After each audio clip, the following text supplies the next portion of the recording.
अक्षय तृतीया के अवसर पर गंगोत्री और यमुनोत्री धाम के कपाट खुलने के साथ ही प्रदेश में 4 धाम यात्रा की शुरुआत हुई और 25 अप्रैल को केदारनाथ धाम, 27 अप्रैल को बद्रीनाथ धाम के कपाट भी श्रद्धालुओं के लिए खोल दिए जाएंगे।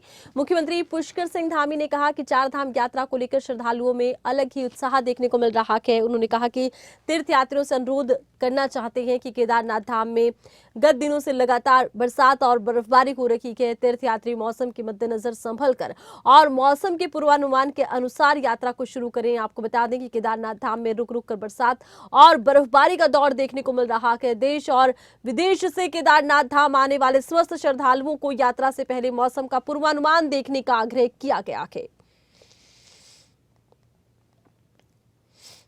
निश्चित रूप से जो भी श्रद्धालु और जो यात्री आ रहे हैं उन सभी से मैं कहूँगा कि जो हमारे स्वास्थ्य विभाग ने उत्तराखंड के अभी यात्रा के लिए एक हेल्थ गाइडलाइन जारी की है, उस गाइडलाइन का जरूर पालन सबको करना चाहिए, क्योंकि यात्रा थोड़ा लंबी भी होती है, पर्वतीय क्षेत्र की है, उसमें जो भी उसके प्रावधान हैं उन सभी को देखते हुए अपने स्वास्थ्य का भी वो निश्चित रूप से ध्यान रखें। निश्चित रूप से और इसी खबर पर और ज्यादा जानकारी के लिए खबरें अभी तक के ब्यूरो चीफ राव शफात अली उत्तराखंड से इस वक्त हमारे साथ लाइव जुड़ चुके हैं। राव शफात, अब देखिए 4 धाम यात्रा को लेकर खास तैयारियां की गई, लेकिन अब मौसम साथ देता नजर नहीं आ रहा है। सीएम भी अपील करते नजर आए हैं श्रद्धालुओं से कि खास ख्याल रखें मौसम पूर्वानुमान का। ऐसे में यात्रा कितनी मुश्किल नजर आ रही है और व्यवस्थाओं की बात की जाए तो वो कितने दुरुस्त है?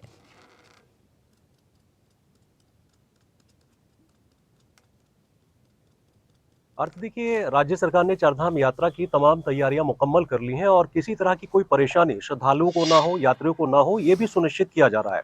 खुद मुख्यमंत्री पुष्कर सिंह धामी कई बार समीक्षा बैठक कर चुके हैं, लेकिन आपने ठीक कहा कि अगर मौसम खराब रहा आरती, तो ये जाहिर सी बात है कि यात्रियों को परेशानी हो सकती है, क्योंकि बहुत सारा जो बाहर के प्रदेशों से जब उत्तराखंड में यात्री पहुंचते हैं तो उनको लगता है कि मौसम अमूमन दूसरे प्रदेशों की तरह उत्तराखंड में होगा।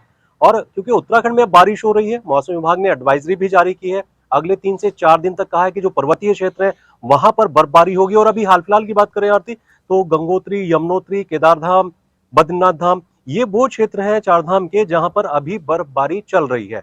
और क्योंकि रास्ते साफ किए जाते हैं यात्रियों के लिए, श्रद्धालुओं के लिए, लेकिन जैसे ही बर्फबारी होती है तो हाल फिर वही हो जाता है।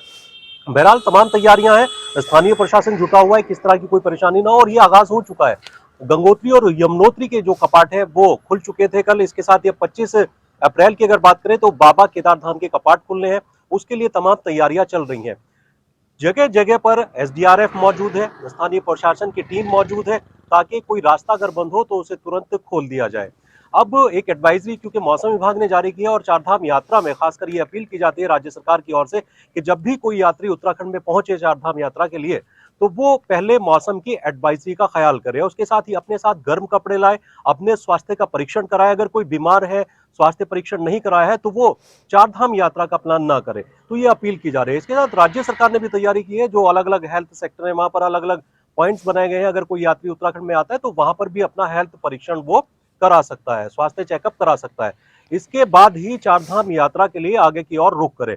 तो ये एडवाइजरी मौसम विभाग की ओर से है कि मौसम खराब रहने वाला है, और राज्य सरकार ने गाइडलाइंस भी जारी की हैं कि जो यात्री यहां पर आए वो पहले मौसम विभाग की एडवाइजरी देख करके यात्रा का प्लान बनाए। जी अच्छा राव शफात, देखिए गाइडलाइन जारी कर दी गई है, लेकिन अब देखिए मौसम लगातार बिगड़ रहा है, बर्फबारी, बरसात, ऐसे में यात्रा कितनी मुश्किल साबित हो सकती है, क्योंकि वैसे भी 4 धाम यात्रा सरल नहीं है और अब तो मौसम भी साथ नहीं दे रहा। किस तरह की मुसीबतें आ सकती हैं और मुसीबतों से निपटने के लिए कितनी तैयारी?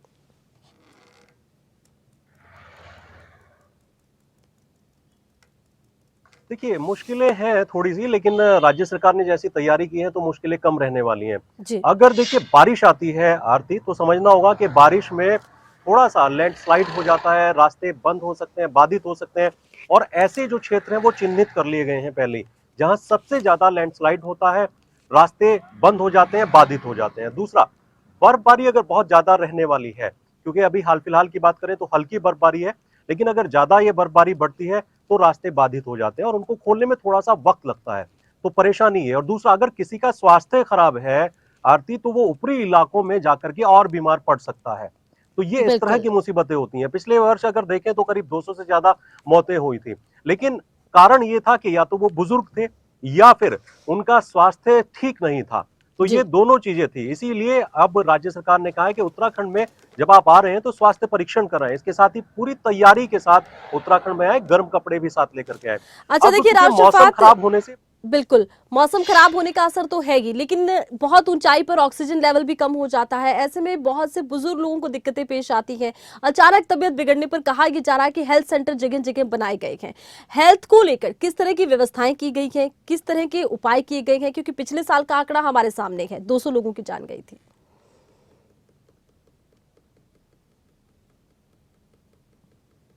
मैंने वही जिक्र किया अभी आरती के मुख्यमंत्री ने खुद समीक्षा बैठक की है, और एक समीक्षा बैठक नहीं की है, 4-5 समीक्षा बैठक की है। क्योंकि उत्तराखंड के लिए अगर चारधाम यात्रा को देखा जाए तो उत्तराखंड के लिए रीढ़ की हड्डी की तरह है, यानी कि एक रेवेन्यू जनरेट होता है, राजस्व मिलता है। बिल्कुल। और सबसे बड़ी बात है कि पूरे दुनिया के अंदर एक मैसेज जाता है कि उत्तराखंड की क्या व्यवस्थाएं हैं चारधाम को लेकर के। तो जब श्रद्धालु उत्तराखंड में पहुंचते हैं तो राज्य सरकार के लिए भी जिम्मेदारी होती है कि उनको सुगम और सरल यात्रा कराई जाए, लेकिन इसके साथ साथ ही उन श्रद्धालुओं की भी जिम्मेदारी होती है कि वो अपना हेल्थ परीक्षण करा करके आए। अब स्वास्थ्य विभाग की अगर बात करें, सबसे ज्यादा दिक्कतें देखिए स्वास्थ्य को लेकर के ही चारधाम यात्रा में आती हैं। रास्ते बाधित होते हैं, वो खोल दिए जाते हैं, या दूसरी जो समस्याएं होती हैं वो भी सॉल्व हो जाती हैं, लेकिन जो स्वास्थ्य समस्याएं हैं इनसे निपटना एक बहुत बड़ी चुनौती होता है। तो इसीलिए जो चारधाम यात्रा के रूट होते हैं, मार्ग होते हैं, वहां पर जो शिविर है स्वास्थ्य को लेकर के, वो उनकी संख्या को बढ़ाया गया है। जो जी। यात्री दूसरे प्रदेशों से उत्तराखंड में आएंगे तो जगह जगह यानी चारधाम यात्रा के जितने भी रूट होंगे उनको स्वास्थ्य शिविर वहां पर मौजूद मिलेंगे। अगर किसी की तबियत ठीक नहीं है तो वहां दिखा सकता है। कुछ ऐसे सेंटर भी बनाए गए हैं कि भर्ती भी हुआ जा सकता है वहां पर। इसके जी। साथ ही जो टीम है डॉक्टरों की वो बड़े लेवल पर तैयार की गई है। जी। अब क्योंकि चारधाम यात्रा देखिए शुरू हो चुकी है, 10 लाख से ज्यादा रजिस्ट्रेशन भी हो चुके हैं, और उम्मीद जी। सरकार कर रही है कि 60 से 70 लाख यात्री इस बार उत्तराखंड में आएंगे। तो जी। राज्य सरकार के लिए बहुत बड़ी चुनौती होने वाला है इस बार की जो चारधाम यात्रा है। पहला तो मौसम जी। को लेकर के, क्योंकि लगातार खराब हो रहा है मौसम, बर्फबारी हो रही है, बारिश हो रही है, और दूसरा इतने लोगों का इंतजाम करना, यात्रा को सरल और सुगम करना, और सभी यात्रियों को चारधाम के दर्शन कराना, तो ये भी राज्य सरकार के लिए चुनौती रहने वाला है।